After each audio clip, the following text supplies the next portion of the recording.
everyone, my name is Dushka Stanic and thank you for tuning into my YouTube channel. Today I would like to focus on debt, specifically credit card debt. And if you have credit card debt, you're not alone. About 41.2% of all households carry some sort of debt, according to Value Penguin. And the average debt is about $5,700, whereas the average balance carrying household is about $9,300. It is no wonder that many of us find ourselves in a situation where we have a lot of credit card debt and we're not able to pay it off. Unfortunately, this is not something you learn in school. They were teaching us, we had home ec class where we're learning how to cook, but we never learned how to manage our finances. And when I found myself in college, I ended up finding myself in a situation where I owed $10,000. And how did this happen, you may ask? Well, I love to shop. I love to hang out with my friends, just like any other college student. So I oftentimes found myself swiping my credit card, going shopping to the mall, meeting with my friends, going out eating, going out partying. And I just did not really understand the concept of credit cards or the implications of credit card debt. And as somebody who was in school full-time and I worked part-time, where I was working minimum wage and only making about a couple $100s a month, I was really unable to pay that off as much as I could spend. And it was the most challenging part. So today I'll share with you the 5 strategies that really helped me get out of debt. And the number one, it was really coming to terms regarding the amount of debt that I owe. So I had to sit down one day when I was unable to keep up with my minimum payments and really look at what my debt was and do all the calculations. And only then did I really start feeling down, because there was no way I could pay off $10,000. I had 3 credit cards and each of them had an outstanding balance of about $3,300, $3,400. And it was a very, very difficult day for me because I really had no idea what I should do next. And of course, after a lot of trying to figure out why did I get myself in this situation and how am I going to pay this off, I knew that I had to pay it off somehow. I just had no idea how. So lesson number two is figure out how you get yourself in this situation. And the way I did that was really trying to figure out, what did I really spend the most of my money on? And only then did I realize that it was mostly just shopping. It was food, going out, paying for dinners, and all those things that I really could not afford.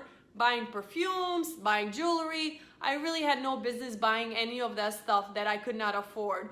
And just, after I realized how much I owed, I told myself that I would never get myself in this situation again. So the next thing is, well, you're here in this situation where you have all this credit card debt. What do you do now?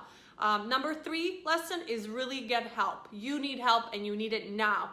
And in order for you to get help, I would say number 1 thing is share that with a family or a friend, share your situation, see if there's any way they could lend you some money to help you offset some of that loan. And of course, if you have to pay them interest, it's better probably to pay them interest than it is to pay your credit card company.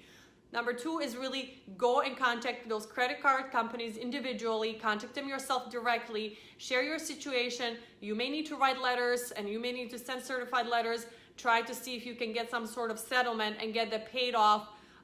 Because there is really no easy way to get out of this, and you want to do it as soon as possible and be strategic about how you do that, because it will most likely impact your credit history.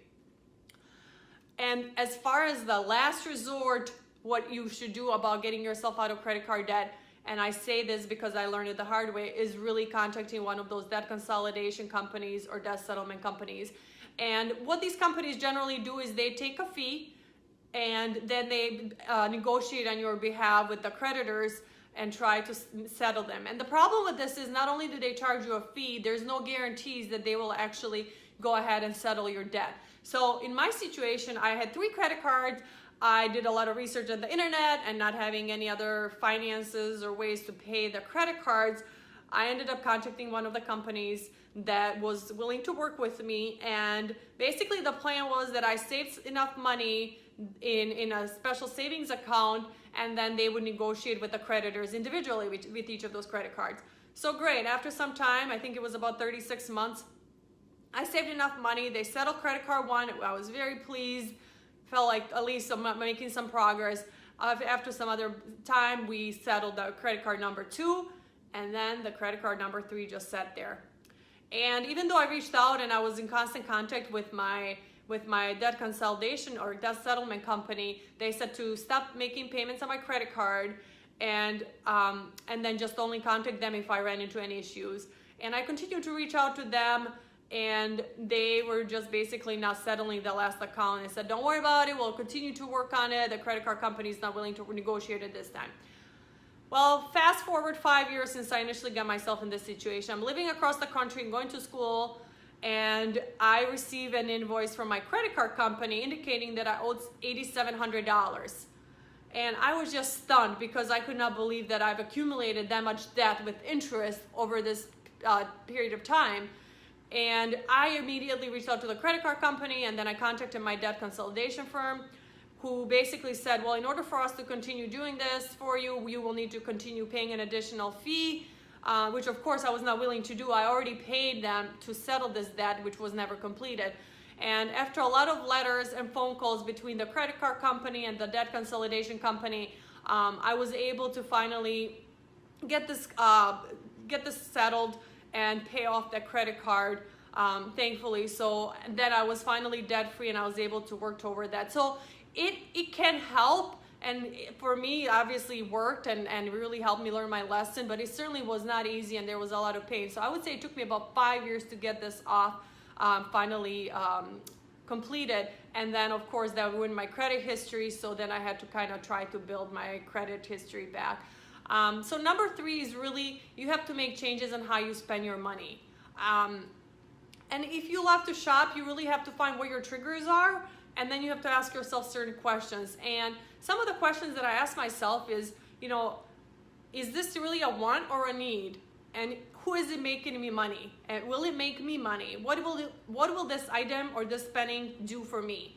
And you really have to ask yourself, what are the 5 ways you can use this item? So if you love, name brands, and you're looking at some Louboutin shoes, and you really want to, where will you be wearing those shoes? How often will you wear them? And what is the point? Is that really something that's so important to you? Is that something you wanted for a long time? Or if you just want to go out for a fancy dinner with your friends or your spouse or whoever, and you really want to do that's fine, but you don't want to just be impulsive and just say, oh, I want to go to a nice dinner, or my friends are doing this, let me just go for it. It doesn't work like that, because obviously you cannot afford it, and you have to be mindful of what your income is, and then what you can afford. And then I think the other thing is, you have to ask yourself, what happens if I don't buy it? What happens if I don't go to that fancy dinner? What is the worst thing that can happen? And see if there are some alternatives that you can use, or some alternate options that you can have instead, where you can still meet with those people. Maybe you can meet them later for drinks. Maybe you can do something else where you're not missing out, yet you're saving money. And then it's the other question, and I think the most important question before you purchase any item, is to ask yourself, how much will this actually cost me? And when I say how much it will cost me, I don't mean what the item cost is and the tax. What I'm really saying is, how long will it take you to earn that, to pay off that specific item? Meaning, what is it how many hours would you have to work after taxes for you to be able to afford that item? And I think that will usually provide you some clarity in terms of, well, is this really worth whatever I'm thinking to pay for it? And then number 5 is, consider this as a learning lesson, and really make sure you never get yourself in this position again. So, you learned it the hard way, I learned it the hard way. You can still get past this, you can move on, you can still improve your credit history, and it will take some time, but really you have to monitor your spending to know what your income is versus what your expenses are. So if you have to sit down and look at what your utilities are, what your rent is, what your electric, your internet, whatever things that you have to pay on a monthly basis, you look at that, and then you look at what's left over. And of course you have to make sure you're contributing to your 401k. You're also setting some money aside for savings, and that will of course depend on the amount of debt and the interest that you have on that, because of course you saving $1,000 when your credit card balance is $10,000 is not going to really help you. You really need to focus on what the debt is. And then I think the most important one is, I do believe that credit cards can be helpful. I use them myself. You can look up the most current list of the best credit cards. I'm a big fan of the Citi credit cards, and because you get money back, and as long as you're able to pay off your debt, by the end of the month, that is perfectly fine. You just have to be mindful. Just because you're using credit card does not mean you can just go and freely swipe as much as you'd like. And I think I'll leave you with this. The last thing is, remember, if you're paying with a credit card and you can't pay it off right away, you cannot afford it. And what that means, you should absolutely not be buying it.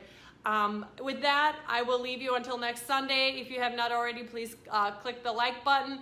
And if you have not already subscribed, please subscribe to my channel. And feel free to comment in the comment section. Let me know what other videos and topics you would like to hear. I will be connecting with you on Sunday. Thank you and have a wonderful week.